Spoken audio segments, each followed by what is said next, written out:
I love talking about old school RuneScape trivia and showcasing interesting facts about this game that I think everyone should know. Like for example, number 1, did you know that traveling through your spirit tree in your player-owned house to any other location will cure all poison and venom effects on your account? A simple yet fun fact to know. Or number 2, did you know that herb lore potions are actually worth mixing as a 1-dose potion instead of 3 doses? Especially if you have items like alchemist amulet and prescription goggles. For example, let's look at something like stamina potions. You see, these herb lore items I just mentioned work based off every potion. So if I turn my 100 super energy potions into 400 1-dose potions, I can now proc the alchemist amulet and prescription goggles 3 times more, giving me more yield overall. This is especially really good on Iron Man accounts that want to squeeze more out of their secondary ingredients like crystal dust, amylize packs, and Salra scales. You simply get more potions. And then of course after I'm done, I just turn all my potions back to 4 doses, and suddenly 100 super energy potions turned into 119 stamina potions. Easy peasy. I can talk about these little trivia nuggets for hours, so I actually prepared another 20 facts for all types of players. Whether you like PvM, skilling, quests, minigames, there's something for everyone. So let's continue where we left off. Number 3. Did you know that talking to this NPC outside Zalcano gives you more mining experience per hour? You can disable your resource loot and get more experience inside the minigame. You still have a chance to gain unique rewards like the Bet, Zalcano Shard, Crystal Tool Seeds, which by the way is 22 million GP at the moment, but on top of that you also gain upwards of 70,000 mining experience per hour at full efficiency. Zalcano is one of the best mining training methods in the game after Jagex gave it an update a couple of years ago. It combines very good experience per hour with a decent money maker. Just make sure you use World 375 for Europeans and 378 for Americans. Here's another fun fact. I've been getting into mobile games lately and there was one that really got me hooked. You know it, I know it, it's one of the biggest mobile games of all time. Just like with any other MMORPG, it has so much strategy and depth involved when it comes to building your characters from the beginning. Honestly, I can keep going and going about hundreds of different champions in this game. It's crazy how much content the game has, and the best part for me is that I can play it either on my mobile phone when I'm not home or on my PC when I am at home. And I've got some amazing news for you today. If you haven't started playing it yet, now is the best time to do so, because if you use my link in the description or scan my QR code on screen, Raid is giving away 3 legendary and a strong epic champion for free to get you going. Right away you get a legendary champion, Elenaril. She is built around poison damage and she can apply AoE poison to all your enemies and instantly detonate that poison for massive damage. This also scales with the number of poison debuffs on your enemies, so you can build your entire composition around poison effects. Once you get to level 15, you unlock an epic champion called Ultimate Galek, who is a mage orc that excels with AoE damage. But that's not all. Join Raid's newest global event, Web of Corruption, to get another brand new legendary, Vallaryn the Equalizer, for free. All you need to do to unlock him is just log in for 7 days. Also, as a part of the Web of Corruption event, take on Raya the Mourned in the limited time event dungeon to earn pinpoint gear and other valuable rewards. And that is not everything. Raid is giving away even more legendary champions. You actually get to choose one of 6 promo codes yourself and get the 3rd legendary, the one champion that fits your starting roster the best. My personal favorite from the list is Pelops, who is this amazing tank that excels in all types of combat encounters. He's one of those champions that's really well rounded to fit most of your rosters. So use my link in the description or the QR code on your screen right now and you get 3 legendary champions, 1 epic champion, and much more for free. And you know what? This is also the best way to support my channel. Thank you so much to Raid for sponsoring this video.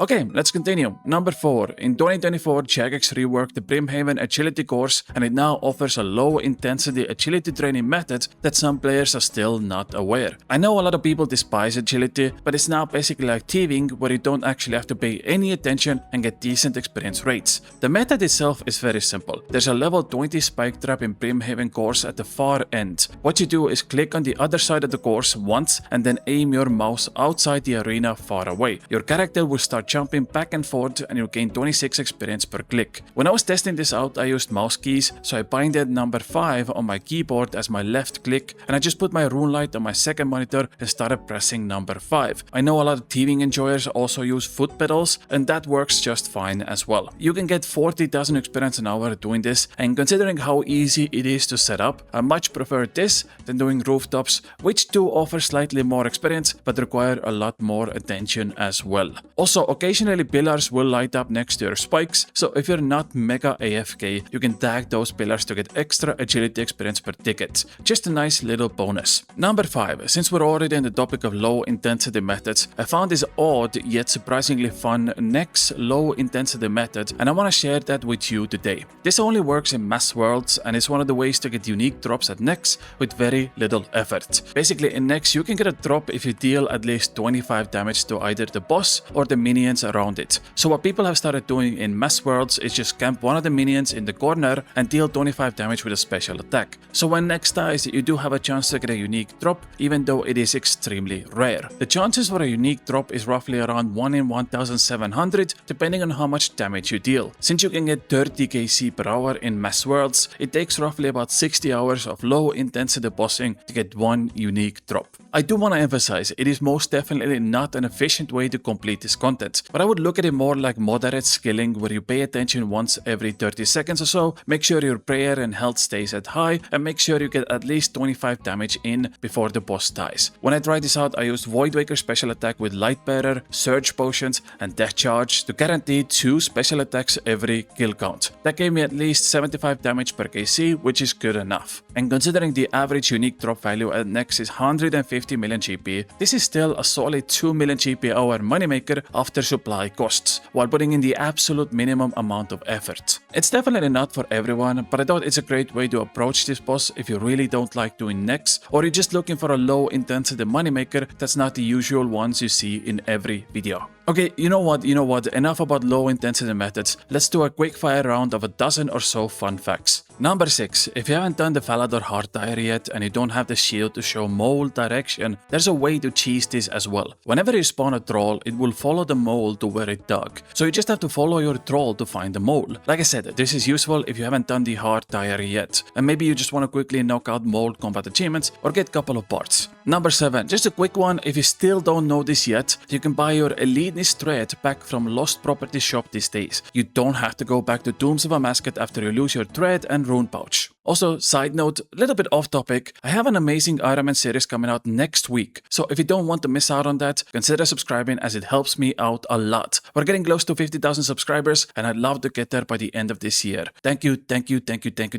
so much. Number 8, you can now dig up bush patches before it has finished growing. This is especially massive for people who are doing farming contracts. I like to put a poison ivy bush in the farming guild, and then whenever I get another task, I just dug up my bush and put another seed down. Number 9, on the topic of farming, Jagex updated the seed box now where you can use the item itself on a patch and it will plant the first seed inside. So you now never have to take out your seeds. This can be combined with the Silkline herb sack that holds up to 100 grimy herbs. This way you never have to talk to a leprechaun again while doing your farm runs. Number 10, once again on the topic of farm runs, the Quest Helper plugin has a very good route built in depending on your account state, and it will tell you where to go, what to take, and which patches are the most efficient to use. Number 11, since I already mentioned a Runelight plugin, I might as well mention another one really fast. There's a plugin called the No Misclick Repot, and this doesn't allow you to use boosting potions if the effect is still happening. I cannot count the amount of times I've used divine potions without the effect running out beforehand accidentally, or use a coding potion before it has finished working. This plugin basically removes that option. Number 12, occasionally players sell items in World 301 for cheap prices, so if you're a free-to-play player and want to make some fast money, you can sometimes go check out World 301 General Store in Varrock and maybe you will get lucky. Number 13, after TMM Annihilation ended, the weapon scroll cosmetic reward is now the fastest way to use home teleport, coming in at 11 seconds compared to every other home teleport that is 14 seconds. And you can buy the scroll from GE. So if you want to save 3 seconds every time you home teleport or minigame teleport,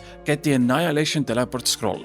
Number 14, this is coming from a Reddit user Boogly, shout out to you, but after completing Blood Moon Rises and getting the Blisterwood stakes, you can use them on rapid style at Spory Blunts without needing to move because they have 1 extra range compared to weapons like Blowpipe and knives. This also helps in bosses like Vasani's Nightmare, where you need to kill the little sleepwalkers during every phase. It is much easier to take them down since you have 1 extra range with Blisterwood stakes. Also, my favorite use for the Blisterwood stakes is at Venenaris or Spindle because the stakes go to your gravestone if you you get peak gate. So you can just bring an entire stack of them and reclaim from death if you spawn back in Lumbridge. Number 15. Also, talking about losing gear in Wilderness, if you're on the level 20 Wildy and have completed Wild Gothic Sleeps, you don't lose the elite Black Knight armor you get from that quest. And it's actually pretty decent stats for a quest item, especially the fact that you get 18 prayer bonus from the set. So doing singles Wildy bosses like Spindle or Calvarian, doing zombie pirates or doing green dragons basically means you never lose this armor set and the PvPer won't get anything from you. Number 16. A bit of an odd one for those who are looking to get favor in Daipo Vanai village. Killing the jungle spiders north of Daipo Vanai village grants favor in the cleanup activity. You probably also watched TMM All-Stars and saw a couple of players just hunt them down for experience since they also have -2 flat armor. So it's a good place to train while getting your Daipo Vanai favor to 100%.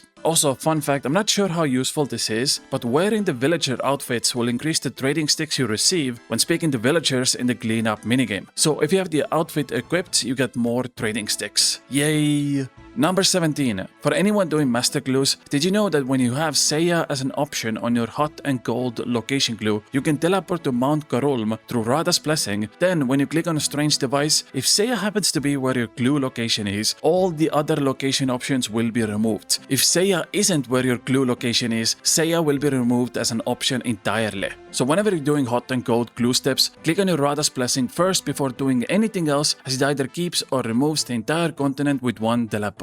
Number 18. Another plugin I have to mention just because I've been addicted to using it myself lately. It's called Log Advice and it basically ranks every collection log activity by how long it'll take you to complete it. There was this really popular spreadsheet going around that timed the logs in the game, but it's now turned into a RuneLite plugin, and as someone who is slowly trying to get to 1000 collection log slots, it gives me a lot of direction on what to do next without having to think too much. Number 19, and similar to the last one, is the Efficient Scaling plugin. This basically allows you to choose your account type or a skill or a skilling method or whatever your goal in the game is, and it will create a plan for you. Step number 1, you choose your account type like main, Ironman, hardcore, and so on. Step number 2, you pick a skill you want to train. Step number 3, you choose an approach or a training method. Maybe you want to do a fast or a balanced or an AFK method. And then step number 4, you will set your level range and it will create the training plan for you based on your preferences. Extremely awesome plugin, and I recommend giving it a try if you're stuck on your training methods. Number 20.